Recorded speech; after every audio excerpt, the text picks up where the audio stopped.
you, Mom. If you are telling me that ain't the best girlfriend we've had in this show, it is time for more 100 problematic girlfriends who love you. Make sure you do me a solid, leave a like on this video, share, subscribe, ring that bell if you haven't already, and Patreon's where you can catch my full live reactions, also more. You can also hype the video on the YouTube mobile app, which does help me out greatly, but let's jump into it and see what they have in store for us this week. God damn. You know what this is? This is Bandit Keith from fucking Yu-Gi-Oh! The most over-the-top exaggeration of the American lifestyle.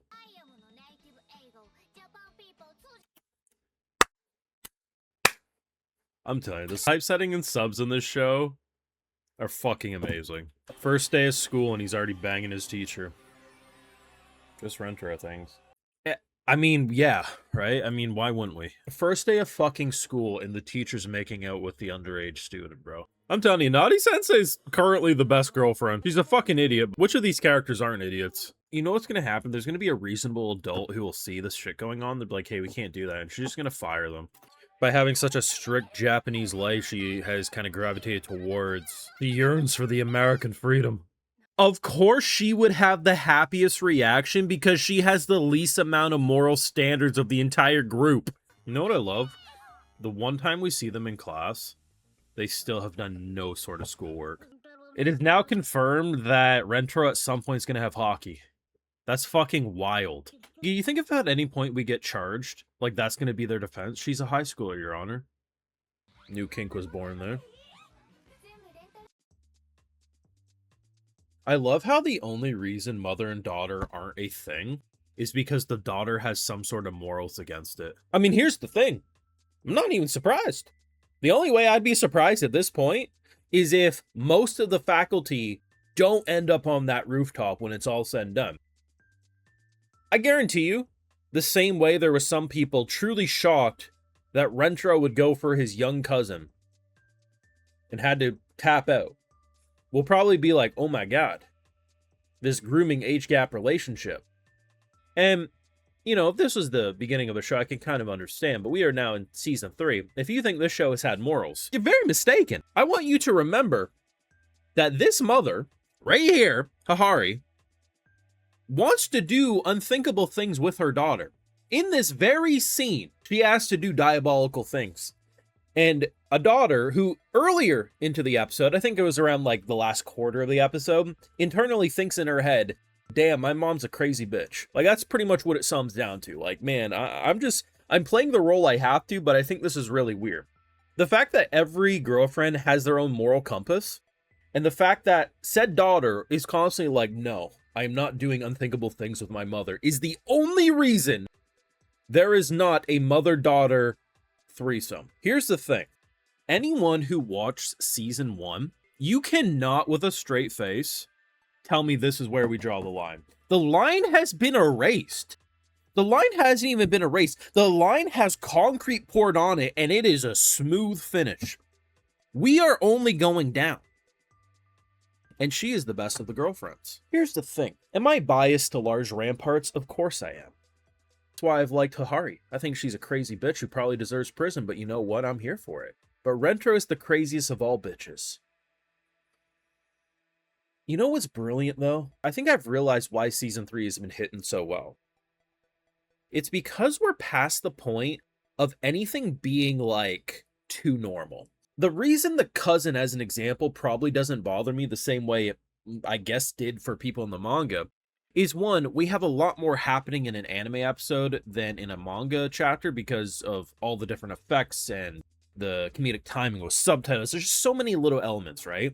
But it's because if you introduce a character, maybe even like her, Naughty Sensei, or the cousin, in season 1, it's more like, holy shit, I can't believe they're doing it. But I'm numb to this now.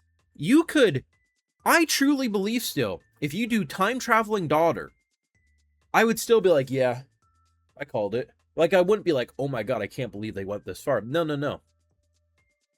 Thinking about it logically, the only thing that would truly have me shook is if this is the only teacher out of 100. You know? Like, the principals are fucking a mother, stepmother. There's a whole can of worms there. Her dynamic's interesting, though, because she's a cosplaying Japanese who pretends she's American, right? Her story arc about a very strict lifestyle, being locked away, discovering the American freedom and all that, is actually some pretty compelling narrative. I like the idea of just getting a very quick flashback where she discovers some VHS, and that's how she discovered the American dream, right? And then she started dressing like it.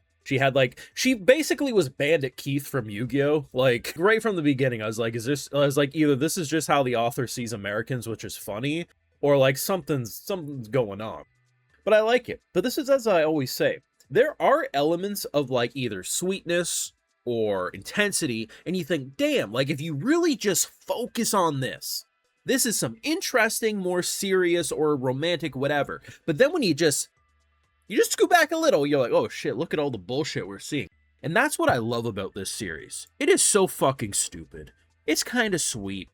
Sometimes it's a little romantic, but it's just the insanity, right?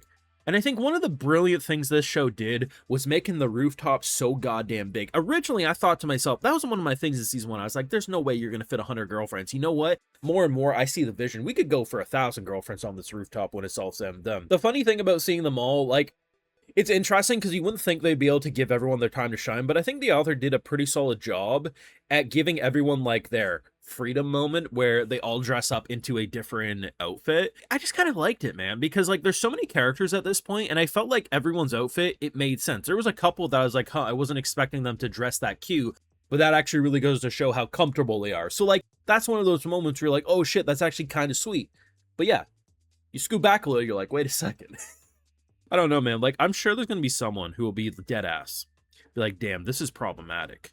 I can't believe this. And again, I point you to Hahari. I feel like there are some fans who have mentally blocked that out. And I don't know how, because like the great filtering, as they call it, right, with the cousin reveal. Yes, I get it. But if that was a different show, it'd be more like, damn, I really wasn't seeing that coming. A mother wants to do unthinkable things with her daughter, and you can't even... Here's the thing. I've been dealing with this fucking fandom now for 3 seasons. It's a questionable group of sons of bitches, right?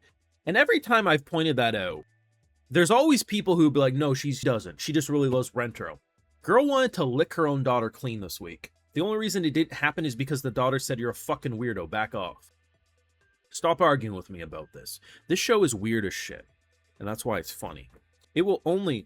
It's not even we're going downhill. We have already been run over by the train. We are just waiting for it to reverse course and see it do it all over again. And that's why we come back for more. Anyway, I really hope more people keep dropping it every time more quote-unquote problematic. I mean, the whole goddamn harem's problematic when you think about it. But you know what? That separates a true fan from a false fan. You let me know your thoughts down below. Leave a like, share, support, subscribe, ring that bell, and yes, Patreon for live reactions and other exclusives over there. Like, you know I gotta give those video shout outs too, because my patrons are what make these problematic videos possible. Today we got Game Senpai, Isil Cicero, Michael Meadows, Sleepfish, Wayne Dalquist, and we also have Marco Sun. So I appreciate the support, everyone. Please take care, and y'all have a good one.